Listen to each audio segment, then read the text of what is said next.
Hi, this is Jaya. In this video, we shall see the story of Everyman. Everyman is an anonymous, that is, we do not know who is the person who wrote the story or told the story first. And this is a medieval morality play, and it should have been produced around 1485. And the play itself is probably a 700 years older, that is, before it was produced as a play. This play should have been orally told for generations and generations for more than 100 years. And it is similar to a Flemish play, Eclogic, published at about the same time. Morality plays are allegories in which personified traits seek to spur the Christian on toward his eternal home in heaven. That is, personified means like happiness will come like a human being and it will have all the qualities of a human being. That is what we say as personified traits, and they were often performed on simple multi-level stages or even on moving wagons during feast days. And the stock characters of the morality plays continue to appear dramas of the Renaissance. For example, in Shakespeare's comic character Falstaff, we can say it is derived from the character Vice in the morality plays, and the story of Faust, presented by Christopher Marlowe and others, is an updated version of Everyman. And the major characters in this Everyman is the protagonist Everyman.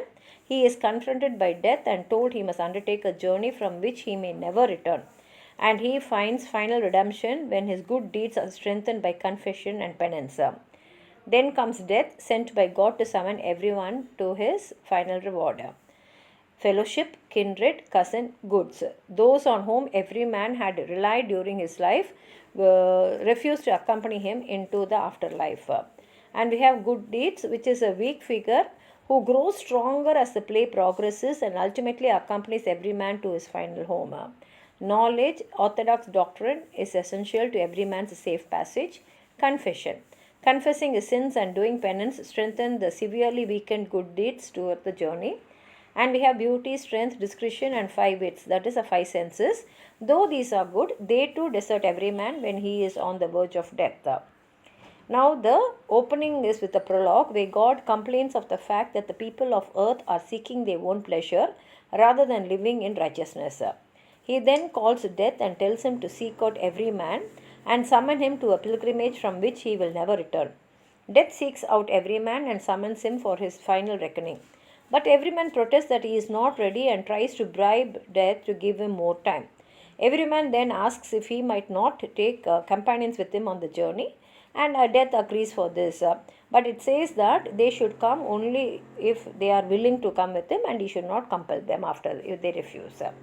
Now, every man first goes to his fellowship, who agree to go with him on his journey, even if it led to hell. When every man tells him that it is the death who has summoned him, however, fellowship retracts his promise and quickly exits the scene. Every man then seeks out kindred and cousin, both of whom swear to stand by him but make ridiculous excuses. Cousin claims he has a toe cramp, and kindred offers to send his maid along instead and turn aside when they found out that he is going to make his final reckoning. After his friends and family desert him, every man turns to his goods, hoping that his wealth could keep him safely through the pearly gates. But goods claim he is too brittle to make the journey and avers that he commonly destroys souls rather than saving them. In desperation, every man turns to good deeds, but finds that good deed is so weak that she cannot even stand up. And good deed says that she would willingly accompany every man on his journey if she were able, but regrets that she can't because she is so very weak. And then she advises him to seek after her sister Knowledge. Knowledge comes immediately and promises to accompany every man to his reckoning, and then leads him to confession. Confession also gives him a whip and asks him to do penance to purge his sins. And every man then gives praise to God for his provision of grace. After he scotches himself, good deeds rises, now obviously strong enough to make the journey. As every man goes on in his journey, accompanied by good deeds and knowledge, his companions advise him to bring along four other characters: beauty, strength, discretion, and his five senses. They agree to accompany him. As they journey, five wits advises every man to take the sacraments and thus receive the grace he needs to enter heaven. Every man does so.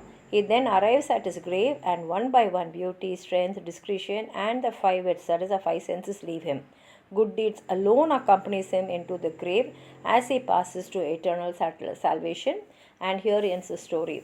If you have anything more to add on to what I've said, please write it in the comment box, like the video, share it with your friends, and if you have not subscribed my channel, please subscribe and support. Thank you.